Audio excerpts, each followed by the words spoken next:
আগের ভিডিওতে তোমাদেরকে দেখিয়েছিলাম যে ফিরনির জন্য আমি চাল ভিজিয়ে রেখেছিলাম। তো আজকে মিনি কিচেনের রেসিপি হলো ফিরনি। তো হ্যালো এভরিওয়ান, আমি Puja and welcome back to my mini kitchen.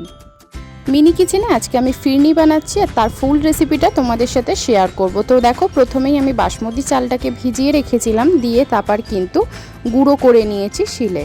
এইবার কিন্তু স্টোভটাকে জ্বালিয়ে দুধটা ভালো করে জাল দিয়ে নেওয়ার পর কিন্তু চালের যে গুঁড়োটা আমি করে রেখেছিলাম সেটা কিন্তু দুধের সাথে আমি মিশিয়ে দেব।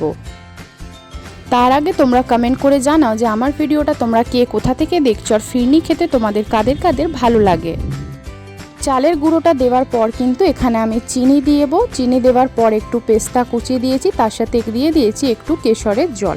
এইভাবে কিন্তু এটা ভালো করে বানিয়ে নিয়ে বাটির মধ্যে আমি সেট আপ করে নিয়ে ফ্রিজে কিন্তু রেখে দেব।